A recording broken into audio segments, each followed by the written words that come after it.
বরিশালকে অনেকেই চেনেন বাংলার ভেনিস নামে। চলুন আজ এর পেছনের গল্পটা একটু জেনে আসা যাক। হ্যাঁ, ঠিকই শুনেছেন, বাংলার ভেনিস।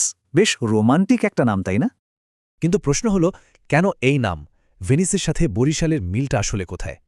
এর উত্তরটা লুকিয়ে আছে এখানকার জীবনে, যা নদী আর খালের জালে বাঁধা। যেমন ধরুন কীর্তনখোলা, সুগন্ধা বা সন্ধ্যা, এই নদীগুলোই তো বরিশালের প্রাণ। আর এই নদীঘেরা পরিবেশটাই এখানকার জীবনযাত্রাকে শত শত বছর ধরে একদম আলাদা করে তুলেছে। সবুজ গাছ, দিগন্ত জোড়া ধানক্ষেত আর নদীর চর, এটাই তো বরিশালের আসল ছবি। শুধু প্রকৃতি না, এই মাটির পরতে পরতে লুকিয়ে আছে ইতিহাস আর পুরনো স্থাপত্য। মাধব পাশা রাজবাড়ি বা দুর্গাসাগর দিঘির কথাই ধরুন, এগুলো যেন জমিদারে আমলের জীবন্ত সাক্ষী।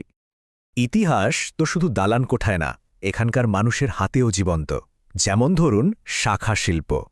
হাতে গড়া এই শাখার চুরি কিন্তু আজও বাঙালি বিয়ের সাজে এক অপরিহার্য অংশ। প্রকৃতি আর শিল্পের পাশাপাশি বরিশালের আরেকটা বড় পরিচয় হল শিক্ষা আর জ্ঞান চর্চা। আর এর কথা বলতে গেলেই আসে বিএম কলেজের নাম। সেই ব্রিটিশ আমল থেকে শিক্ষার আলো ছড়াচ্ছে।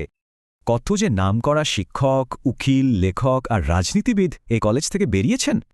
এই জ্ঞান আর চেতনাই এখানকার মানুষকে অধিকার আদায়ের সংগ্রামে যুগ যুগ ধরে শক্তি জুগিয়েছে।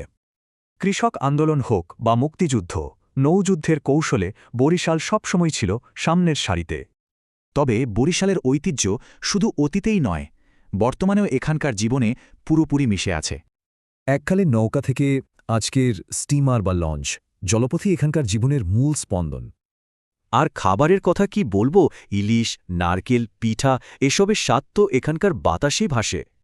সাথে আছে কীর্তন, নৌকাবাইজ আর জমজমাট গ্রামীণ মেলা, যা এখানকার সংস্কৃতিকে জীবন্ত রাখে। এই যে প্রকৃতি, ইতিহাস আর সাধারণ জীবন, সব মিলেই কিন্তু আজকের এই বরিশাল। তাহলে ভাবুন তো, একটা অঞ্চলের আসল পরিচয় আসলে কি?